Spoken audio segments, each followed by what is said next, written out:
Bon, ça y est, cette fois, je suis dégoûté, ça, merde. Il fait chum de ouf aujourd'hui. Mais au moins, il pleut pas.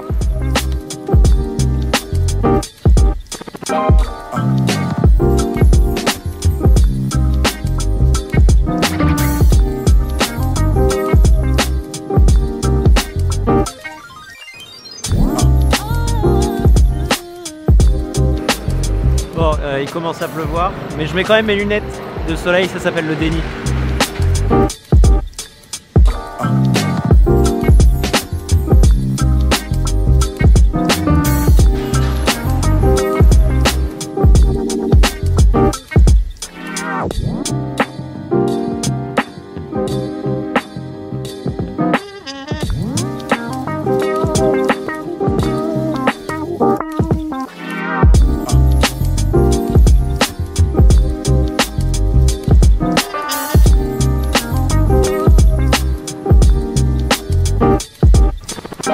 Bon, alors là, je vous emmène dans le 5e arrondissement de Paris. En fait, je vais vous emmener tout au début de la rue Mouffetard. C'est une rue qui est très connue parce qu'il y a énormément d'ambiance, il y a beaucoup de bars. C'est à côté du Panthéon, d'Assas, de la Sorbonne, d'Henri IV, Louis le Grand. C'est une rue qui est très animée et qui est connue, je crois, pour sa gastronomie un peu Moyen-Orient, Pays du Levant, mais c'est pas pour ça que je vous y emmène aujourd'hui. Et aussi, je vous emmène manger tout de suite parce qu'en fait, je vais parler d'un sujet un peu différent d'habitude et du coup, j'aimerais en parler d'une traite. Et en plus, je meurs de faim. Je suis en train de faire une crise d'hypoglycémie là.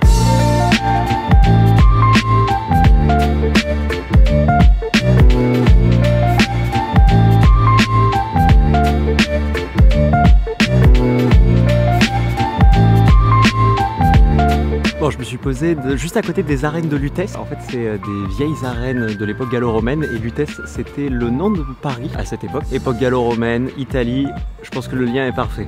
Alors, je suis allé chercher à manger chez Toscanino, c'est au tout début de la rue Mouffetard, et leur spécialité, c'est la scacchiata. J'en ai déjà parlé dans des vidéos parce que j'en ai déjà mangé à Milan, et en fait, c'est originaire de Florence, et j'en ai aussi mangé à Florence. En fait, la scacchiata, c'est un type de focaccia qui est typiquement originaire de la Toscane. Il y a un concept qui cartonne, c'est celui d'Alantico Vinaio, où en fait, ils font une sorte de sandwich de scacchiata. C'est vraiment un truc un peu typique de la Toscane. Les meilleurs, je pense, qu'on puisse manger, c'est à Florence, donc j'espère que je ne serai pas déçu par celui-là, mais j'espère surtout que ça va me ramener à l'Italie.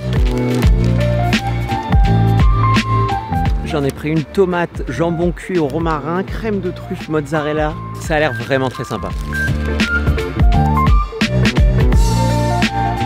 Bon, je vais être 100% honnête. Je pense que c'est une bonne scacchiata pour la France, mais ça a absolument rien à voir avec ce qu'on peut manger à Milan ou à Florence. La scacchiata, en fait, est pas si exceptionnelle que ça. Et je dirais même que la qualité des ingrédients est pas forcément au rendez-vous. Alors, je suis quand même contente de manger ça parce que c'est un truc qui me faisait envie ce matin quand je me suis réveillé. Mais je retrouve pas l'Italie, là.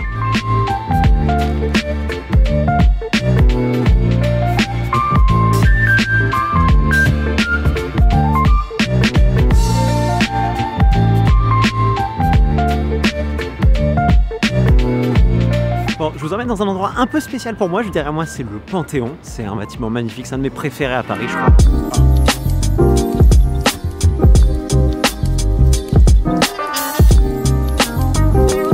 Bon, l'endroit où je voulais vous emmener, c'était le sommet de la montagne Sainte-Geneviève. C'est un des premiers endroits dans lesquels je suis allé en arrivant à Paris la première fois que j'y suis retourné en étant adulte. C'est juste ici, en fait, j'y suis allé pour mes 20 ans.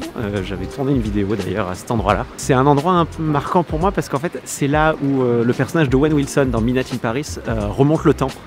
Pour revivre Paris des années 20. C'était là où je voulais vous emmener pour parler. Le truc, c'est qu'il pleut de ouf, ça fait 2 heures que j'attends. Bah, du coup, avec ma caméra, c'est compliqué. Je pense que je vais rentrer. C'est sur ces marches juste ici qu'il attend. Et la voiture arrive de là, dans Midnight in Paris.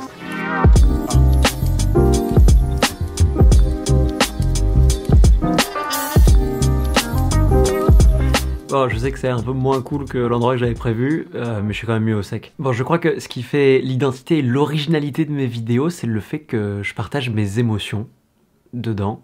C'est quelque chose qui en général étonne en bien ou en mal quand on découvre ma chaîne. En fait, quand j'ai commencé les vidéos de manière récurrente quand je suis arrivé à New York, c'était pour en faire un témoignage de ce que ça faisait de vivre le rêve de sa vie à 21 ans. Je voulais partager ma passion, mes joies, mes malheurs aussi si j'en avais. Et c'était la promesse que je m'étais faite en démarrant cette série de vidéos. Je l'ai déjà dit dans notre vidéo, mais en fait sur ces 6 mois à New York, j'ai eu 4 fois 30 minutes de petits downs, de petites tristesses, mais qui valaient pas la peine d'être racontées parce que c'était tellement épisodique, tellement court que et qu'il n'y avait rien à dire dessus, mais je m'étais fait cette promesse que si jamais j'avais un coup de blues, j'en parlerais. C'est pas arrivé. Pendant cette période, j'ai voulu être honnête à 100% parce que ça représentait tellement pour moi que je crois que je me devais en fait de le partager. J'ai voulu être honnête à 100% pendant cette série parce que c'était tellement énorme pour moi que je me devais de le partager. Mes vlogs ont continué après New York et ma transparence avec mes émotions aussi. Vous le savez, l'après-New York pour moi il a été très compliqué, je l'ai jamais caché, je l'ai dit. J'en ai toujours parlé à cœur ouvert. J'en profite d'ailleurs pour vous remercier parce que dans ces moments-là, dans les moments où j'ai partagé des vidéos où je parlais de comment je me sentais, j'ai reçu plein de messages, que ce soit sur YouTube ou Instagram, et je le fais pas pour ça, mais c'est vrai que ça fait du bien d'avoir cette bienveillance, et je suis content de cette communauté qu'on forme. C'est pas pour ça que je le fais, mais ça fait du bien. Et la question c'est, pourquoi est-ce que je fais ça ? La première raison, et je pense que ça se voit et c'est ce qui découle le plus dans mes vidéos, mais je suis quelqu'un de très sensible. Je crois que de par mon éducation, de par ce que j'ai vécu, j'essaye en tout cas au moins de prendre pleinement conscience de ce que je ressens. Et je sais que sur internet c'est pas le cas de parler de ses émotions, la parole se libère de plus en plus et c'est très agréable, mais je pense que c'est encore plus compliqué de parler de ses émotions quand on est un homme.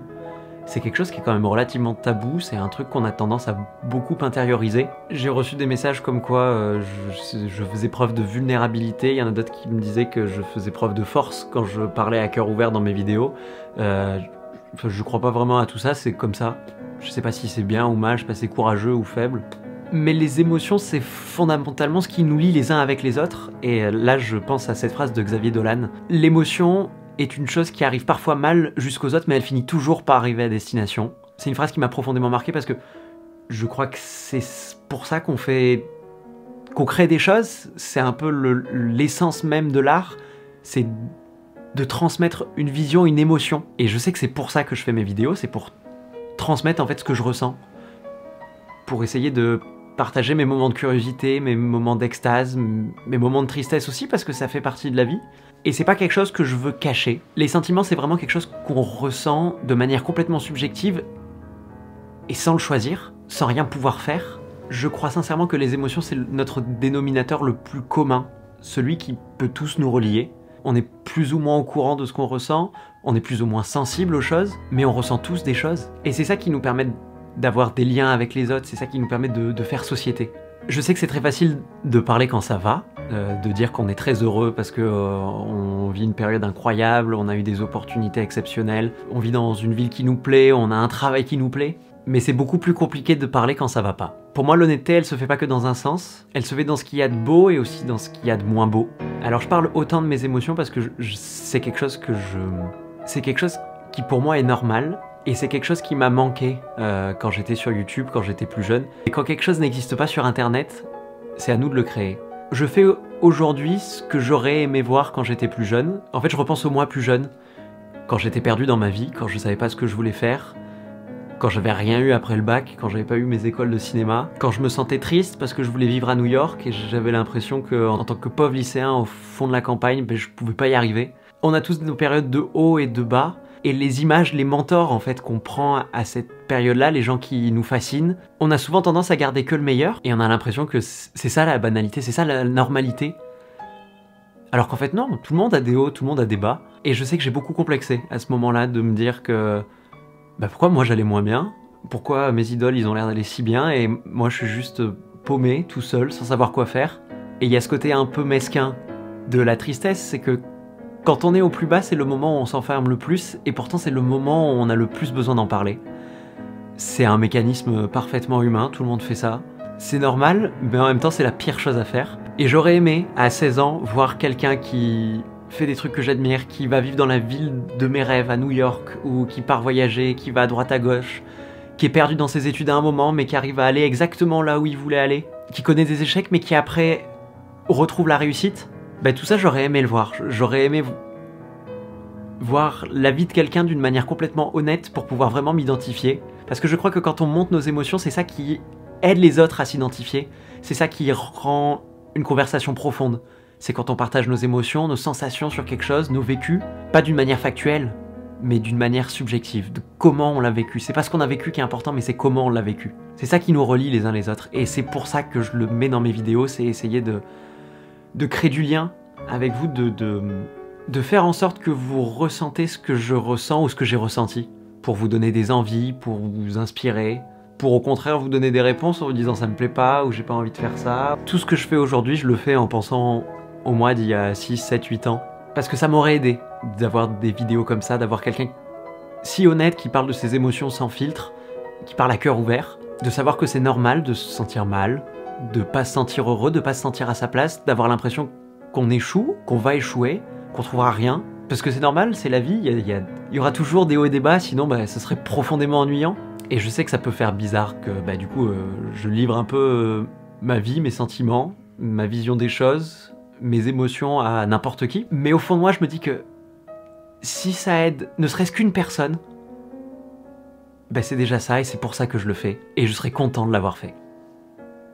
Je sais que c'est un petit peu particulier, je voulais vraiment faire une vidéo là-dessus parce que je sais que c'est vraiment mon truc de partager les émotions, je trouve que c'est ce qui fait mon ADN, l'identité de mes vidéos. Je crois que tout ce que je fais, je le fais de manière honnête et toujours dans cette volonté de partager. Évidemment, je partage pas toute ma vie privée sur internet, je partage ce que je veux partager, ce qui me paraît être important de partager. Je serais curieux de savoir ce que vous pensez. Je sais que peu de monde commenteront en dessous de cette vidéo, mais si vous êtes d'accord, si vous n'êtes pas d'accord, je serais curieux de le savoir. J'en profite pour vous dire aussi du coup de vous abonner, de laisser un like si la vidéo vous a plu. Je suis très curieux vraiment d'avoir votre avis sur tout ça. Ça faisait longtemps que je voulais en parler, de ce que je partage dans mes vidéos, du fait de parler de mes émotions. Donc je suis content. Bon, en tout cas voilà, je vous dis à la semaine prochaine.